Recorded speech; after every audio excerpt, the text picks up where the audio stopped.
안녕하세요. 노동자에게 득이 된 노동법이 돌아왔습니다. 네, 임득균 노무사고요. 오늘은 직장 내 괴롭힘에 대해서 얘기해 보려고 합니다. 저희 상담 중에 직장 내 괴롭힘의 상담이 정말 많습니다. 괴롭힘을 당하신 분들도 많고요. 따돌림을 당하시는 분들도 많고요. 업무 배제라든지 상담이 너무 많아요. 근데 직장 내 괴롭힘 당하신 분들이 상담하시면서 대부분 이런 얘기를 합니다. 저 직장 내 괴롭힘 당했는데 노동청에 어떻게 신고합니까? 이게 메인이에요. 그러면 어떻게 해야 될지 얘기를 해볼게요. 중요한 건 뭐냐면 노동청에 바로 신고하는 거는 안 됩니다라는 거예요. 왜 그럴까요? 한번 얘기해 보도록 하겠습니다.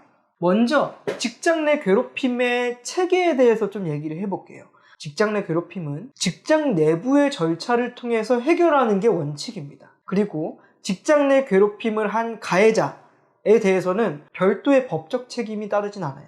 다만 이 가해자가 사장이다, 아니면 사장의 사촌인데 이 사람이 같이 일하는 사람이다 라는 등의 특별한 경우가 있지 않은 이상은 가해자를 처벌하지 않습니다. 그래서 안타까운 게 이거예요. 전화 오셔서 이런 얘기합니다. 땡땡 부장이 너무 괴롭히는데 이 사람 어떻게 처벌할 수 없나요? 현실적으로는 어려워요. 처벌할 수 있는 거는 남들 앞에서 모욕을 주거나 아니면 폭행을 하거나 이런 식의 특별한 형사적으로 해결할 수 있는 방법이 없는 이상은 노동법에서는 처벌할 수 없습니다. 그럼 어떻게 합니까? 결국에는 회사 내부의 얘기를 먼저 해서 사장님 혹은 인사팀장님, 이 사람이 자꾸 날 괴롭힙니다. 그래서 이 부분에 대해서 조치를 취해 주십시오 라고 얘기하고, 회사에선 이걸 받아들여서 그래? 이 사람에 대해서 괴롭힘이 있었다고? 그러면 가해자랑 피해자를 둘 다 조사하고 그 다음 조치사항이 있는지 확인해 보자 라는 걸 하라는 거예요. 즉 내부적으로 어떤 해결책을 제시해 달라는 게 법적인 취지입니다. 아까 제가 서두에서 말씀드렸죠. 노동청에 바로 가면 안 됩니다. 이 이유예요. 회사가 알지 못해요, 직장 내 괴롭힘 사실을. 근데 노동청에 먼저 신고했습니다.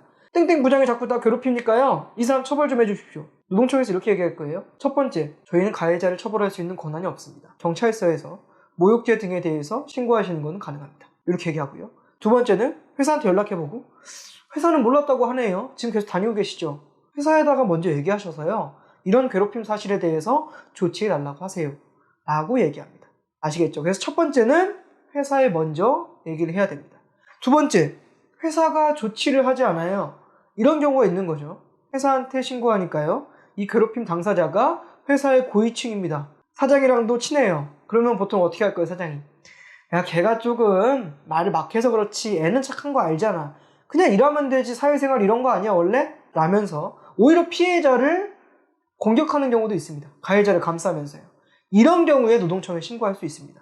이런 행위가 괴롭힘인데 몇 월 며칠 몇 시에 회사한테 정식적으로 조사를 요구하니 회사에서 괴롭힘에 대해서 조사하지도 않고 조치하지도 않고 심지어 나에 대해서 불리한 처분을 합니다.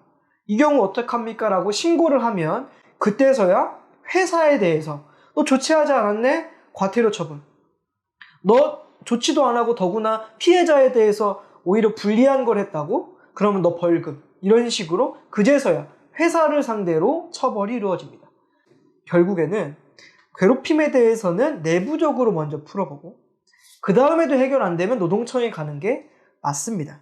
그리고 노동청에 가면 이 직장 내 괴롭힘에 대해서 괴롭힘 여부를 판단하게 되겠죠. 그 다음에 괴롭힘이 맞다라고 하면 결국에 회사로 돌려보냅니다. 그러면서 자, 이거 괴롭힘 맞는 거 아시죠? 이런 부분이 괴롭힘이니까요, 이런 부분에 대해서 이런 조치들을 취하는 걸 권고드립니다. 시정하세요 라고 합니다. 회사에서 시정하지 않으면 그때서야 과태료 나오는 거예요. 즉 결국에 노동청 내부에서 판단되는 경우는 많이 없습니다. 괴롭힘에 대해서 노동청에다가 감독관에다가 괴롭힘 좀 없게 해주세요, 이 사람 너무 괴롭혀요 해봤자 감독관은 계속 회사에 출근해서 야, 괴롭히지 마세요, 이 사람 만날 때마다 하지 마세요 이렇게 할 수 없잖아요. 결국에는 회사 내부적 절차를 따라야 된다라는 점을 좀 알고 상담을 해주셨으면 좋겠습니다. 득이 된 노동법을 좀 정리하면 이번에 좀 짧습니다. 결국에는 직장 내 괴롭힘을 당하는 경우라면 회사에 먼저 신고를 해야 돼요. 근데 회사에 신고할 때 길게 회사에다가 상담할 필요는 없겠죠. 예를 들면 괴롭힘에 대해서 막 10가지 넘는다고 막 3시간, 4시간 동안 회사가 들어주진 않을 겁니다. 정리를 해야겠죠. 정리를 하는 과정에서 저희를 좀 찾아줬으면 좋겠어요. 그래서 방문해서 상담하시면서 이런 부분들은 괴롭힘에 해당되니까 이런 부분들을 어떻게 남들이 보기 편하게 정리하는 방법이 뭐가 있을까?